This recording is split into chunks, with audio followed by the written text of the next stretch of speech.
Welcome back to the Movement Professional Podcast. I'm Dr. Chris Lab.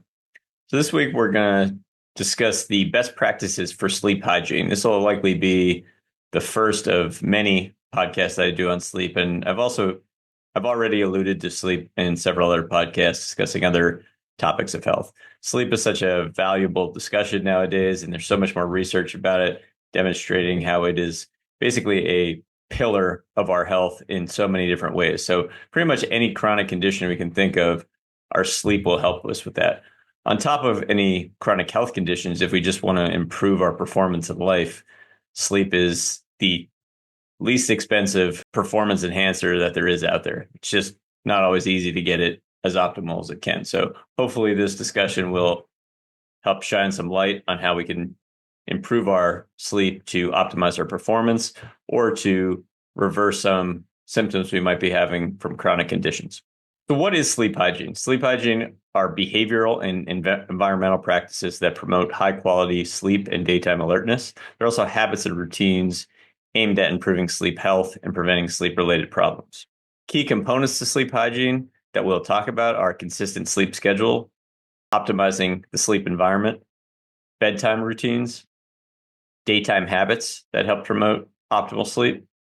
We'll talk about diet and stimulants that are either beneficial for sleep or can be problematic. And then finally, we'll talk about stress and anxiety management. So why is sleep hygiene important? Number one, it improves overall sleep quality. So it helps us fall asleep faster, stay asleep longer, and feel refreshed upon wakening. It also supports physical health. So anytime we improve our quality of sleep, it boosts our immune function, it supports our cardiovascular health, and it aids in muscle recovery, among many other things. It enhances our mental health as well. So if we have poor sleep, it's been linked to anxiety, depression, and impaired cognitive function, and our ability to think, basically. Finally, it promotes productivity. So adequate sleep, high sleep quality, it improves our focus, our decision making, and our overall performance, both physically and mentally. So the number one factor to look at would be finding a way to make our sleep schedule more consistent. So one of the ways we could look at doing this is set a fixed wake up time, choose a wake up time that works for our lifestyle, and try to stick to it even on weekends. Can be very difficult, but just understanding that this is important and trying to gradually prioritize this is valuable. Anything we talk about today, and I think oftentimes when sleep gets discussed, we hear things as rules that we need to be following as opposed to guidelines that we should be working gradually toward. And hopefully with this discussion, none of these seem like rules or protocols, but are more just guides that if we can think about working towards these things, every little bit that we go in that direction will tend to improve our health and improve our performance. So most of what I'm talking about today, it's really, really hard to perfect, but oftentimes we don't even think about moving in that direction because it's very natural to kind of go against the grain of what's being talked about as healthy. And our environment and most of our lives, especially we have working jobs where we work during the week and then we have time off on the weekend. It's really hard to be consistent with our sleep, and it feels natural not to be because we feel like our weekends are very different from our work week.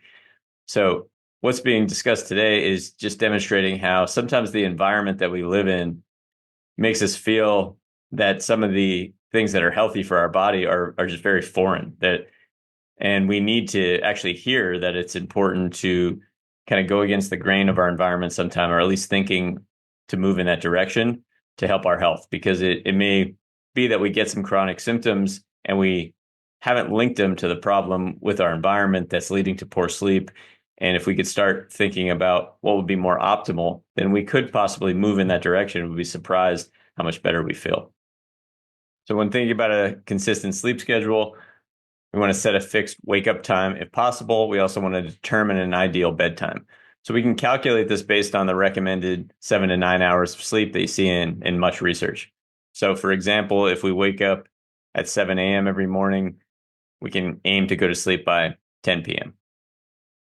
We want to gradually adjust our schedule over time. So if we're way off of a 7 to 9 hour sleep schedule, we don't have to force it right away, but just gradually try to work towards it, maybe in 15 to 30-minute increments over time. And then let's see if we can eventually get to a 7 to 9 hour period and eventually get to the point where the weekdays look like the weekends as far as a wake up time and a bedtime. Creating a bedtime routine is important to develop a calming pre-sleep habit. And we can do things like read, meditate, some light stretching. One of the things, again, that similar to what I discussed about finding a fixed wake up time is resisting the urge to sleep in, even after a late night or even on the weekends if we have to get up decently early during the week. Trying to minimize that as much as possible is of value. The second factor for sleep hygiene would be to optimize the sleep environment. So first thing we can look to do is control room temperature. Keeping the bedroom cool, ideally between 60 to 67 degrees Fahrenheit, and using breathable bedding that helps us feel cool as the night goes on. It's important that our core temperature gradually lowers for us to get optimal sleep. So we want to be in a cool sleeping environment, and we want to make sure we have the ability to set that. We also want to minimize light exposure. So you could use blackout curtains or blinds, but we really want to make sure that it's as pitch black as possible. And this really helps with melatonin, like the natural promotion of melatonin at night that helps to prepare us for sleep and get a better night's sleep. We can consider using a sleep mask for complete darkness, but that really is dependent on the comfort of just having the sleep mask on the face. So although that may fully limit light exposure, it might also get in the way of a quality night's sleep if it's uncomfortable on our face. We want to make sure we're reducing noise as much as possible.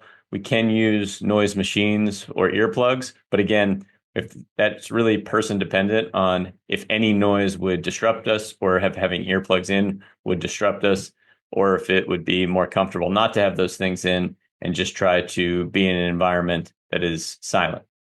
I think it's important to invest in comfortable bedding, something that we feel comfortable with, a mattress that's supportive for us, pillows that feel comfortable for us, and so trying to invest in something that you're going to be using a good portion of your life. So it's tempting to try to save money in many different places, and sometimes that's absolutely necessary.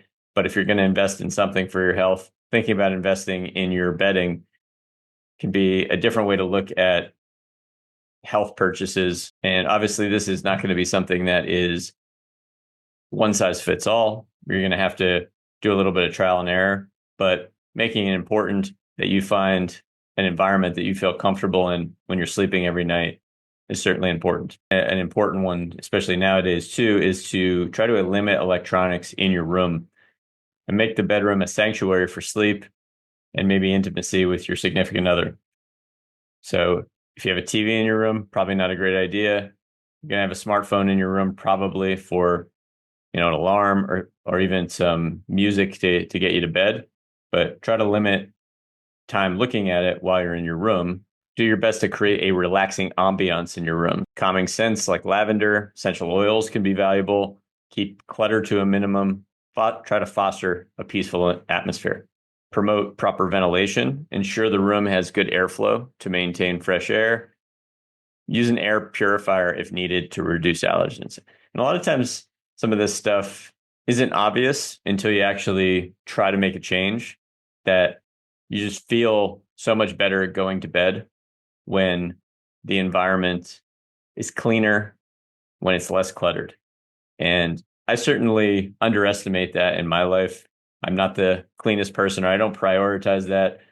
Sometimes I feel like there's other things I can be doing than spending time cleaning the room. And I don't tend to notice differences in air quality until I actually try to make adjustments. So you get really used to the environment that you're in. But when you make a change, you'd be surprised how much better it can be, especially when it comes to putting you in a relaxed state to get to sleep. As far as ventilation is concerned, we had a couple of years ago now some smog that was making its way into the Philadelphia area. I think it was from forest fires in Canada. And it was pretty interesting when we started looking at some of the air quality measures. It was the first time I ever even thought about air quality measures and looked at them. But I had a air purifier in my gym that actually measured this stuff. And I just took for granted that it was actually doing anything. I had it there to hopefully reduce smells of being in a gym. But when that air quality was getting worse and worse, it was quite obvious how much the air ventilator helped and how the air purifier helped. Where if I was in that room with the purifier, I could just breathe so much easier. My eyes felt better. When I would go outside or even into an adjacent room that didn't have the purifier, it was hard to keep my eyes open. They were getting red, and it was just very uncomfortable to be in that room. So that was a obvious contrast, but it would just made me see the benefit in air purifiers. So I'm a big fan of them now, and oftentimes I like the sound of them too for sleep because they have a nice kind of a consistent whirring sound that I find pleasant to go to sleep to. So considering something to help pure ventilation, even if that's not something you tend to be sensitive to, you might be surprised how it helps. Adjusting lighting in the evening can also be useful. So certainly when you go to sleep, you want as much darkness as possible. But even before going to sleep, trying to have lights in your room be maybe a little bit dimmer, or even have some red lights that aren't as fluorescent can be useful to get the body ready for sleep. And that goes hand in hand with limiting screen time, which that light tends to be very harsh and keeps us farther away from a restful state in which we can go to sleep. There are options to decrease the brightness and the blue light on the screens. You can do that in the settings by just decreasing the brightness on the display, or you can get a screen cover that decreases blue light. On my laptop, my MacBook, I have something called f.lux, which I can decrease the color effect and change my screen so it puts it into more of like a orangey amber type of look as opposed to a bright look when I want to do that, especially before bed. And I am surprised how much that puts me in a calmer mood when I just dim the light on my screen, because there's often times where I'm not realizing how amped up I might be mentally. And it tends to just slow me down when I change the lighting on my screen. So just practicing those things little by little throughout the course of the day, you'll get some confidence that they may actually matter, and you may do them more frequently. And all of those little things can really add up if you're having a hard time falling asleep, but just getting you into a deep sleep state quicker. So I alluded to this earlier, but finding a nice bedtime routine that is consistent and appropriate to help you get high quality sleep is important. So trying to set a consistent wind down time before bed. So thinking maybe 30 to 60 minutes before bedtime, try to stick to a similar schedule daily to train the body for sleep. Part of that could be turning off electronics, engaging in relaxing activities such as reading a book, listening to calming music, practicing some light stretching, trying to avoid stimulating activities such as intense conversations, video games, intense exercise. It's a good time to practice mindfulness meditation. Like we talked about, dimming the lights, you're trying to gradually lower lighting in the house and then preparing you for a complete darkness when you go to sleep. Maybe taking a warm bath or shower. So certainly temperature plays a big role in sleep. And there's some counterintuitive things about temperature when it comes to sleep, but when you understand it, it's something you can hack and really use to your advantage. So generally, we would think about our core temperature and our superficial temperature are two different things practically. At least, when we do certain things that we might think warmth, do we like warmth? Do we like cold to help us sleep? So oftentimes a warm bath or a warm liquid may help us go to sleep, but it really depends on how warm and how long, and are we warming or cooling the superficial part of our body or our core. So generally when we want to get into a deeper sleep, we're going to want our core temperature to come down. And so a cool room all night long will eventually and gradually get into our core temperature and allow that to come down. But taking a warm bath is actually going to warm just our superficial area, and there will be an opposite effect that happens, at least initially, with our core temperature. So taking a warm bath or warm shower actually can promote cooling of our core temperature and vice versa. So sometimes if we want to wake up, we want that core temperature to increase, but if we splash our face with water or we take a abrupt, really cold shower, that might actually wake us up. But the longer we do that, it would actually cool our core temperature down. And then after we got out of the cold shower or the cold plunge, for instance, we may eventually get more tired because our core temperature was down. So there's different ways to manipulate temperature that can actually put us in a better situation to either wake up or fall asleep. So the idea of the warm bath or the warm shower is that it actually is superficial on the skin, so it actually promotes the core temperature to come down. So it's just something to keep in mind, and that could really help. And so as we cool down afterwards, it promotes a relaxation too. So anything that promotes relaxation is going to tend to be valuable, but duration really matters when it comes to temperature. So again, if you think about really intense cold or even really intense heat, the initial feeling of that is not going to be very relaxing at all. But if we stay in anything long enough, we actually have to have a strategy for calming down to be able to increase the duration. Even if it feels pretty uncomfortable in that whole time, just to do something longer, our body has to have a strategy for calming down. So sometimes sustained cold or sustained heat, just the fact that it's sustained is a relaxing thing, or any stimulation that is initially uncomfortable, but we're able to be in for a while, it is actually a stimulus to help our body relax. So that's something to keep in mind. And temperature is certainly something to play with when we're trying to get better sleep. Another thing we can think about with our bedtime routine is just preparing for the next day, getting our clothes ready, packing our food for the next day, writing a to-do list to reduce stress for the next day. I think that is really important too. A lot of times when we are lying in bed and trying to get to sleep and having a difficult time sleeping, it's usually because we're thinking about what's to come in the next day. So if we have a routine of really preparing for the next day, it can help reduce our stress about that next day, which may help us get to bed sooner. And again, this is all about building habits, and consistency is really important here. So it may not seem like it would be that useful to do that one day. If we do that day after day after day, it actually just brings some stress down about some of the stuff that would normally keep us up. We'll talk about this a little bit further, but avoiding heavy meals or stimulants before bed can certainly be something we have to keep in mind. We'll talk about caffeine, we'll talk about alcohol and certain foods that are either good for promoting sleep or we might want to avoid before bed.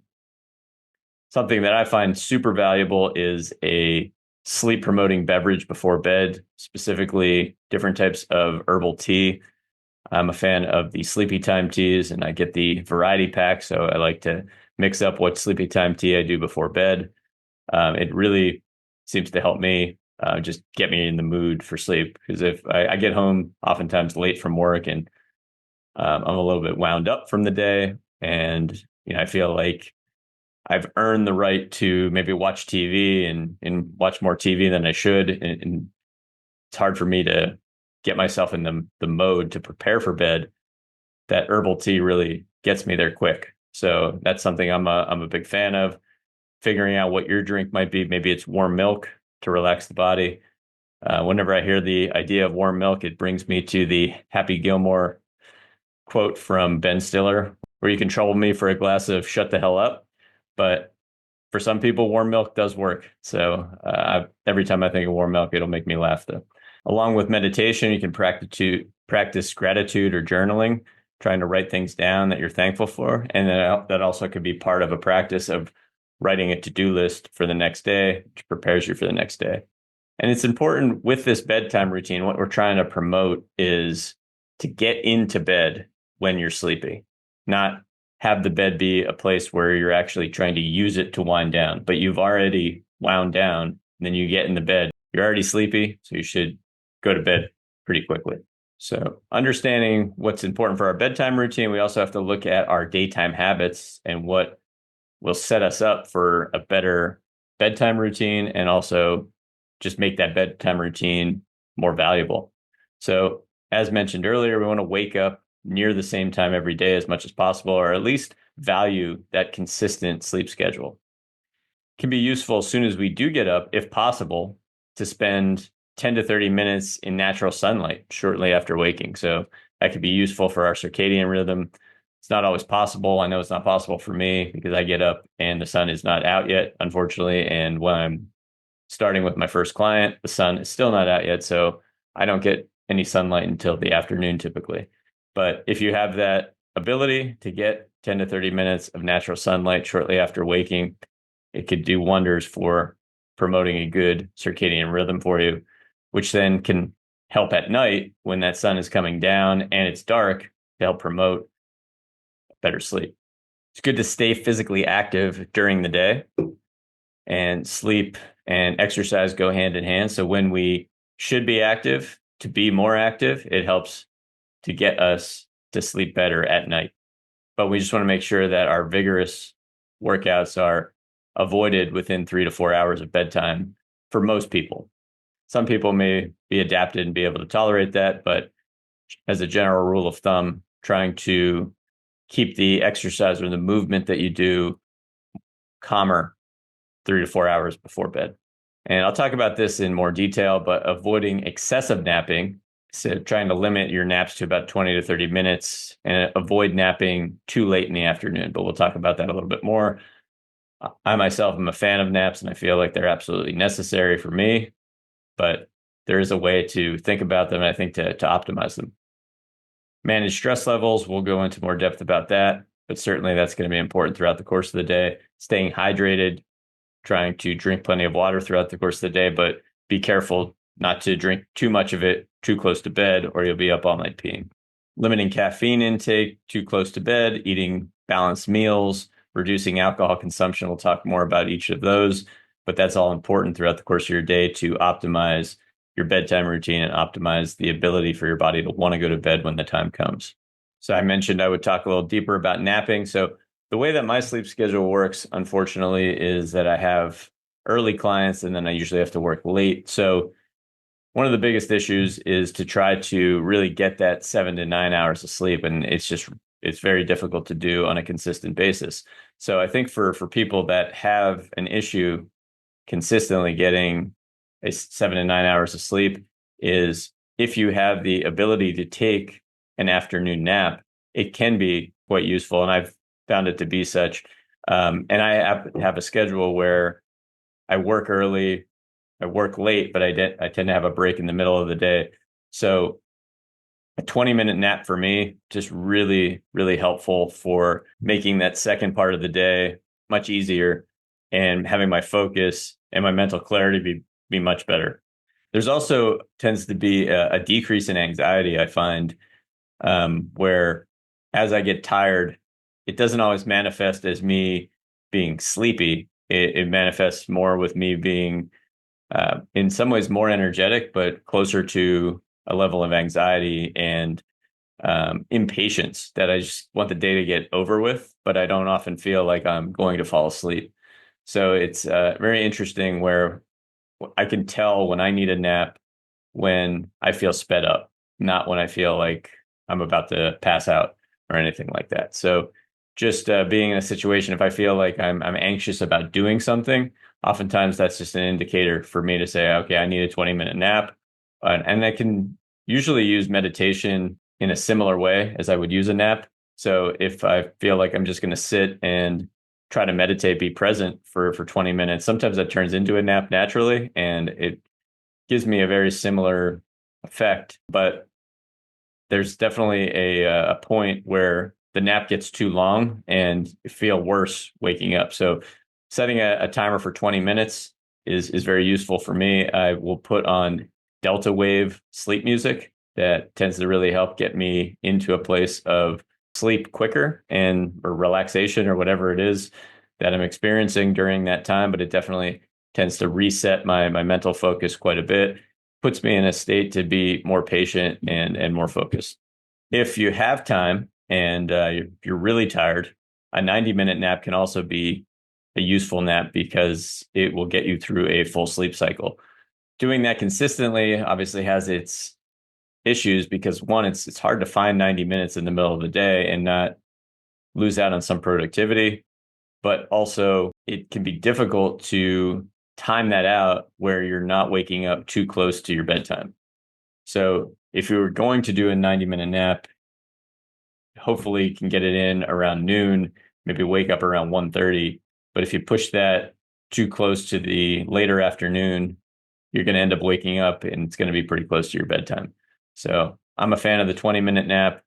Occasionally I'll use a 90-minute nap if I really had a change in my sleep schedule. I was out late the night before and I have a break in the middle of the day and I've just sort of given up on trying to be productive in the afternoon.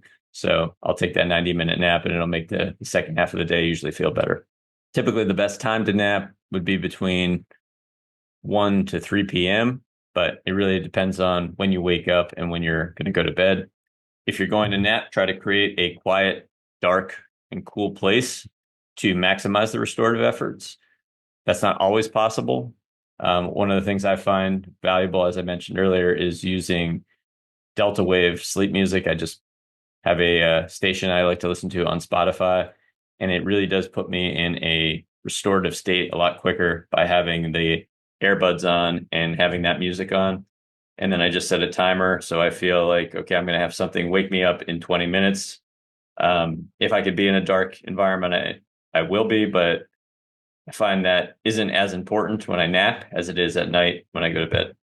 You can consider using a sleep mask or some type of noise machine, but like I said, I use the headphones and just use my phone with Spotify. And I think I found it useful to be consistent with napping. So something that I tend to try to do most days of the week when I have that break in the middle of the day. It helps me be someone who is more pleasant to be around, put it that way. One of the ways to know that napping might be something to avoid is if you're struggling to sleep at night. If you're having a problem with sleep onset, that's a different thing than having trouble with getting the appropriate amount of hours of sleep. So if you just find that your day is and your schedule doesn't allow for that 7 to 9 hours, but when you do go to bed, you're able to go to bed pretty easily, then yeah, naps might be very reasonable. If you're getting in bed and it's hard to actually fall asleep, then you probably want to be careful with naps because they may be part of the problem or just making things worse. Looking at some foods and beverages that might be helpful for sleep, you could look at things that are rich in tryptophan, and that's usually protein, turkey, chicken, eggs, nuts, seeds. Also, magnesium tends to be a nice supplement or something within food that can really help promote sleep. Leafy greens tend to have a bunch of it, bananas, almonds, pumpkin seeds. Melatonin is something that naturally is recurring within the body that is promoted with darkness, but we can also find it in things like cherries, kiwi, and tomatoes. So these are some things to think about with maybe part of our bedtime routine and not in high quantities so that we don't have issues with digestion, but it can give us a little bit of a bump towards sleep. Same thing with anything that is carb rich, things like yogurt, bananas, even some whole grain crackers. Might be useful to do some of that before bed, but I would keep the quantities smaller because we also want to always be considering digestion. So even foods that would typically be thought of as healthy, if they are consumed too close to bed, they may get in the way of digestion, which is going to get in the way of our sleep quality. Chamomile, valerian root, passion flower, these are all things that tend to be put into tea to help promote relaxation, improve sleep quality. So usually they come together in some type of concoction or proprietary blend. But I'm a fan of the Sleepy Time tea and just messing around with different types, see what you like. They all are pretty successful for getting me to sleep. So I have no specific recommendation there. And staying hydrated throughout the course of the day, I think, is important. But as I mentioned before, and which is quite obvious, if you drink too much fluid right before bed, then you're going to be up couple times, peeing, which is going to throw off your sleep. Foods and beverage to use cautiously. Caffeine. So I'm a huge fan of caffeine, but just being aware of the time of day that you can consume it and when to give it up really matters. And all of this stuff is very person dependent. So as I mentioned in many podcasts, when we're talking about any behavioral change or when it comes to nutrition, exercise, anything, we have to have some metrics that we're monitoring to see how some of these things affect us, because it won't always be perfectly obvious. So with caffeine, I mean, you can hear these rules like just stay away from it, or don't have it after noon, or don't have it after 2 o'clock. But there's a huge variability of the half-life of how long it stays in a system in an individual. So generally, it's looked at as between like 4 and 6 hours. That's probably most common, but in research, it's been seen that can get out of a system in like an hour and a half. For some people, it could stay in someone's system for 10 hours. A lot of things affect that, age and medicine that you're taking. So my best suggestion would be to have some type of sleep monitor, whether it's an Oura Ring, a Fitbit, an Apple Watch, and just be paying attention to your deep sleep and your REM sleep, your sleep quality, how quickly you're able to get to sleep, how many minutes or hours you were awake versus considered to be asleep.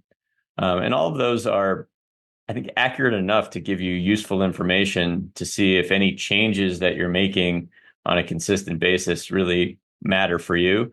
And if you're finding that you're having a difficult time sleeping, just trying to manipulate things like caffeine and alcohol could be quite useful. But you do have to be looking at numbers, in my opinion, and not just a feeling of, oh, I think I slept better. Because if you're sleeping well, you're really not going to be conscious of it. So I think you need to have some way of monitoring it that's outside of just a feeling. So caffeine, alcohol, there's certainly things that you got to use cautiously when it comes to sleep. I'll talk more about alcohol in the next slide. Foods that might disrupt digestion are foods like high in fiber. So again, could be really healthy foods, but too high in fiber. If you're gassy before bed, if you feel like you've had too much protein before bed, you're not going to sleep as well if you're having a hard time digestion, or you're digesting when you should be sleeping. So give yourself time to digest food, and certain foods digest slower than others. So, before bed, you might want something that's a little quicker to digest, but that might not be the best food throughout the course of the day. So the foods that are easy to digest are also the ones that you might eat in the most excess, and can be part of what allows people to gain a lot of weight. So you can't think of it as like healthy foods versus unhealthy foods. You just have to think a lot of times about the quantity of the food you consume, but also maybe some of the stuff that's a little easier to digest at night. So things that are highly processed, a lot of times, even if they're a little easier to digest, they may just be so chemically based that they might mess with your digestion. So that's something that you have to do a little bit of trial and error with, but just you'll know the foods that you don't feel like you digest well, or you feel like they're giving you a little bit of gas or some trouble, before bed. You're just not going to sleep as well. So keep that in mind.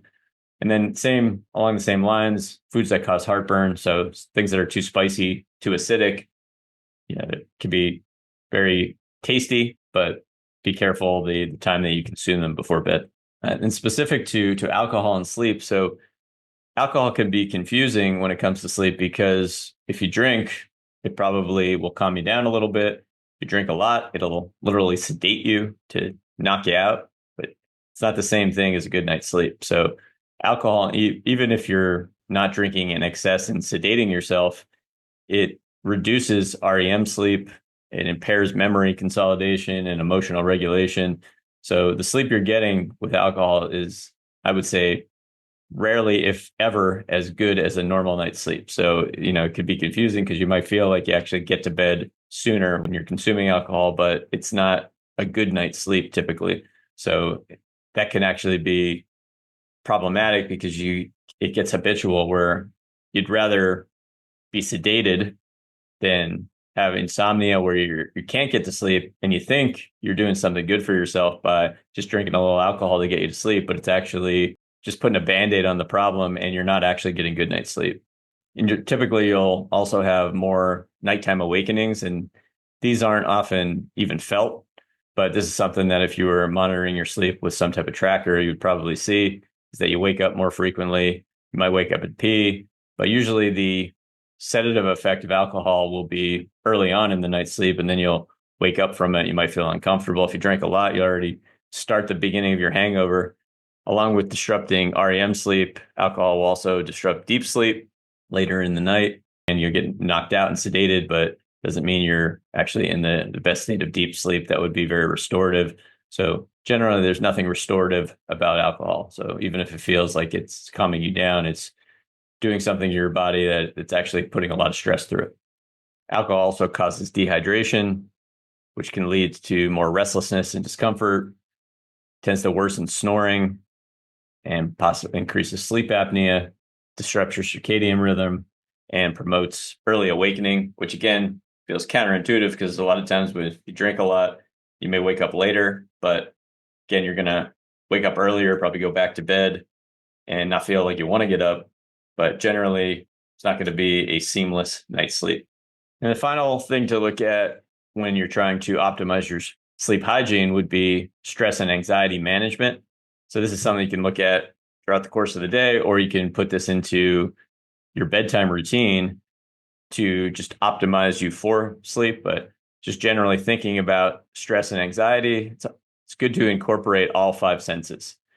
And then this is going to be something that is very specific to an individual, but it's good to ask yourself, what relaxes you from all five senses? So when we think about hearing, that could be something closer to silence, or it could be listening to white noise music, certain music that gets you closer to sleep.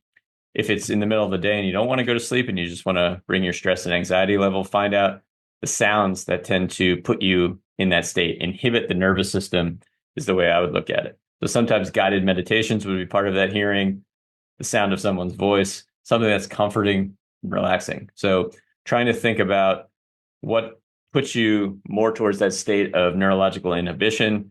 And there are certain things that will put you more towards a state of stimulation. And stimulation often feels good. It feels exhilarating. So just knowing the difference, sometimes you will have a hard time trying to relax because you're actually in a good mood, but a good mood is actually more stimulating. So this isn't about being feeling good or feeling bad. This is really just about more inhibition versus stimulation. You're trying to put yourself in a better position to be patient, better position to be accepting, and then ultimately a better position to just let go, relax, let sleep take you. Vision would be another sense, closer to darkness, better for sleep. But if we're trying to just relax or decrease stimulation, something that I really like using is kaleidoscopes. If you go on YouTube and just search for kaleidoscopes, just these color wheels they're moving, and just try to stare at the middle of them. To me, they're mesmerizing, totally relax me. But they might not do that for everybody, but something to think about. Looking at nature, you'll know what relaxes you, but think about it. Think about prioritizing that and do it on a regular basis. Make it a habit. Go through your five senses like a checklist. Say, okay, what are the things that relax me the most? And try to hit those every day, every night. Touch. The first thing that comes to mind is self-massage, pressure. You really do have to know what works for you, but manipulating pressure through massage, I would recommend for many that you do some type of pressure work that you're able to maintain the same pressure for an extended amount of time. So if you're going to do some self-massage, some foam rolling, you don't want to move fast with that. You want to sustain the pressure in one area and allow your body to relax into it. So I'm a fan of the pinky balls, or these massage balls that are soft enough that your body can actually smush into them, and you could put them on different parts of your body and allow yourself to breathe into them, but also give yourself enough time that you actually feel like the ball is sinking into you. And then as you're breathing out, you're allowing your body to let go, and you're getting heavy with the help of gravity into that pressure.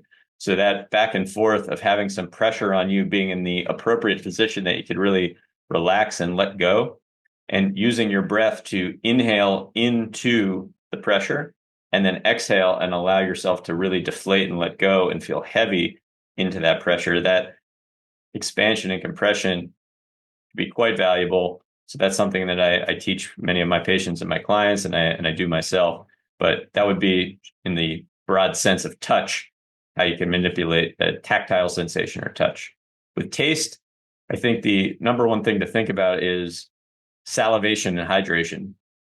If you have dry mouth, a lot of times you're not going to be real comfortable going to bed, and you're probably not going to sleep as well. And most people have had the experience of waking up in the middle of the night with dry mouth and needing a drink of water or something like that. So trying to optimize hydration throughout the course of the day and also before bed.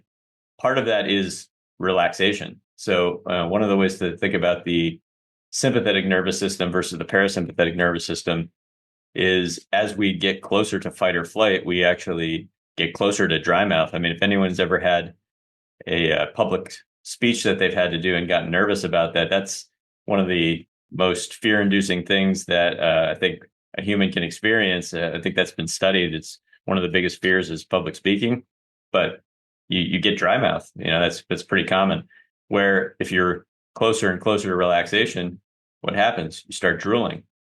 I think we've all fallen asleep at some point, woken up, and we got drool all over us. So as we get closer to relaxation, we should feel more salivation. So that could be part of a meditation that we just think about as we're relaxing, as we're breathing. Can we feel more salivation in our mouth? But that goes hand in hand with how well we're hydrating throughout the course of a day as well. And then the last sense to think about would be smell. So aromatherapy fits right here. So you can do different essential oils. You got to know what smells good to you. Some people are very sensitive to any smell. So a neutral environment for smell is going to be their best place to be. But there's certainly smells that are very not relaxing to people. So being in an area that just feels dirty, smells like garbage, you close to a bathroom, things like that might be something to keep in mind. Is just you can get used to any smell, I'm sure, but being in an environment where the smell is pleasing and it promotes relaxation, something to think about for stress and anxiety management throughout the course of the day, but certainly as a sleeping environment, all those things you want to keep in mind.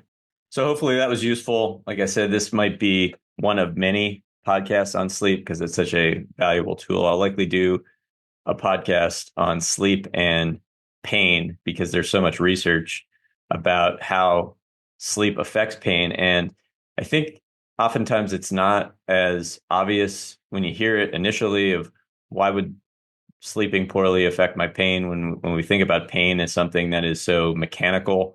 But when we really are mindful of our responses to not having enough sleep, it actually, I think, becomes more obvious how many things it affects and how we're compensating for a lack of sleep constantly throughout the course of the day. And that can affect many, many things that would lead to chronic problems. Please feel free to reach out.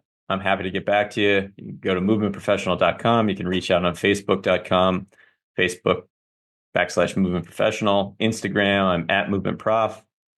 And if you want to check out my new longevity-based training subscription, that's movementprofessional.com/sign up. I'll see you next time.